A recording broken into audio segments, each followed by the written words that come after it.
Hey everyone. Recently I put a picture up on my Instagram of some water droplets with umbrellas showing through them. And I've had someone ask me how did I get that effect.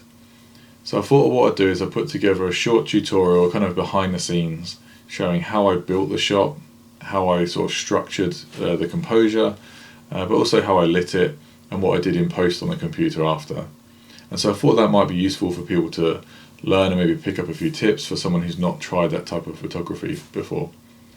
And so with that, let's go take a look.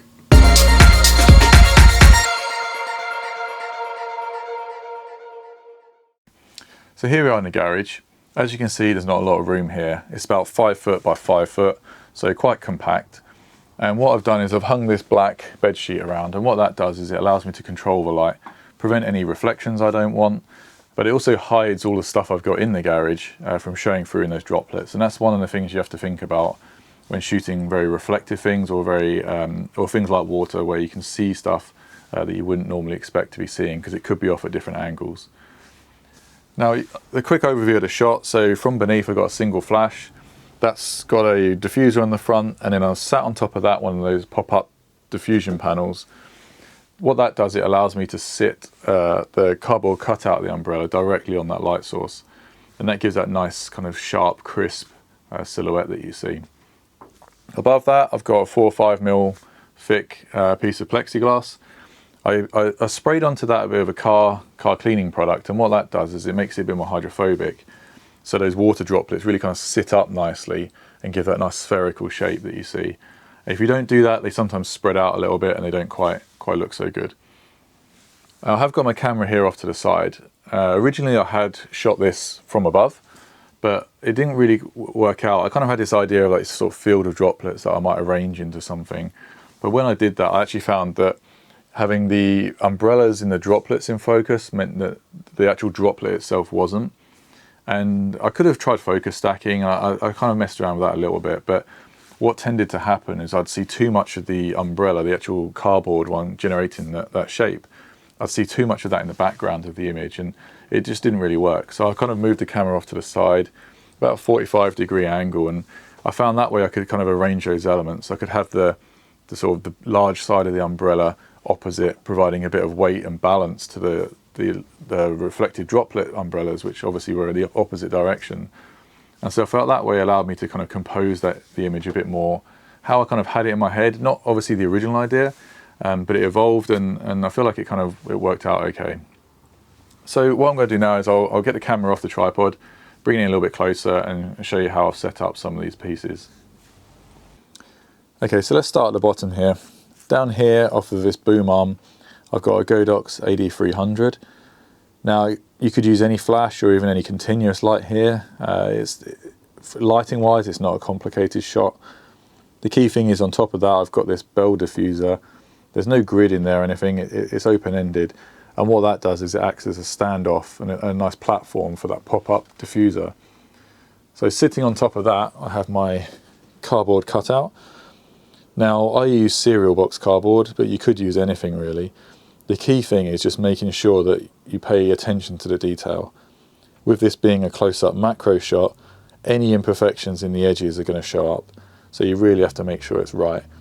I actually used a nail file around the edges to make sure they're nice and smooth, and you didn't get any of those burrs you can sometimes get when you've cut cardboard out with a knife. Over here you can see the plexiglass is held up with one of these diffuser booms. Very easy to get hold of if you don't have one already. And over on this side, I've just got one of those sort of snaky flex clamp things. What that does, it allows me just to really kind of easily tweak that plexiglass and make sure it's level and in the right place. Moving over to the camera, you can see it's about a 45-degree angle down to the plexiglass. I have made sure I've got black background behind. That's obviously important to make sure you don't get any weird shapes or anything coming through your droplets. I've got a Godox X1T flash trigger, and then that's just held up on a tripod there, nothing unusual there. So overall, it's a pretty simple shot to set up, and definitely encourage you, if you haven't done anything like this before, give it a go. Nice and easy to do, something you can do, as I said, in not a lot of space, and with only a single light source. So very accessible and quite a fun shot to try out different ideas with.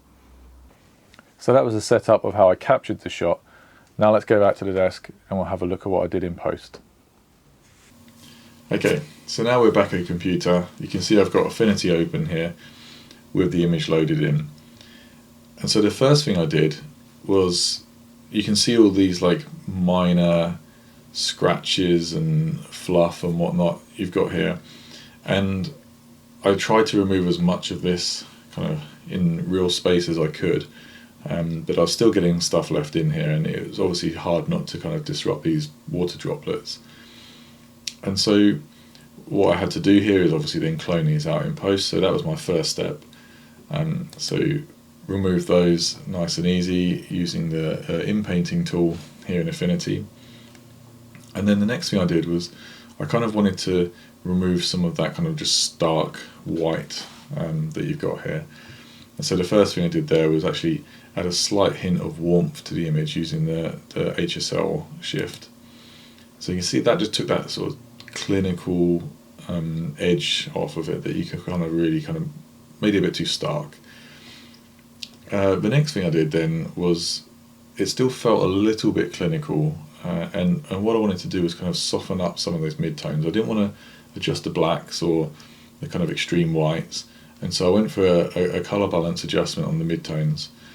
And so what I did was I actually brought it slightly more towards the blue, and you can see the effect that's had there. The blacks remain black and the whites have stayed white, but on those fringes, the sort of the areas of bokeh, they've just kind of got that slight blue tint to them. I then wanted to kind of crisp up some of the edges, and really kind of sharpen in where you can see like the umbrella here, it's the bits that are in focus, and just add a little bit more punch to those bits. So I added in the kind of standard high pass sharpening, and I only did a very small amount because I didn't want it too much, where you start to kind of get that over sharpened look on some edges, especially when you've got high contrast like this. Then the last thing, just to add a bit more contrast and punch to the image, was your basic levels adjustment. So I pulled in the blacks, pulled in the whites, and now you can see that's just kind of hardened up the shapes here. And so with that, I felt like I had something I was pretty happy with. Overall, the balance of the image felt good. You've got this kind of dark, heavy top left corner offset with the large, dark, out of focus silhouette of the umbrella. And then within the centre of the image, we've obviously got these sort of in focus, crisp water droplets. And what we're seeing is obviously the opposite side of the umbrella here, where it's kind of refracting through. And by being on the opposite side, that adds in further balance. So you've got these kind of opposing shapes. There's kind of symmetry, but it's not quite, because you've got a large and a small. But overall, the balance of the image is maintained with this kind of dark corner up here. And so for me, I felt that was seemed to fit quite well. I quite liked it. I'd be very interested to hear any feedback if anyone's got any comments on it. Good or bad, always good to hear some constructive criticism. And so that concludes this behind the scenes video. Hopefully you found some of it useful or learned something, and maybe it's even inspired you to go out and give it a try. And I definitely would recommend that. If you do give something like this a go or found this useful, please comment below and put links to your pictures. It'd be really great to see what other people get up to with something like this in mind. So finally, thank you for watching and have a great one.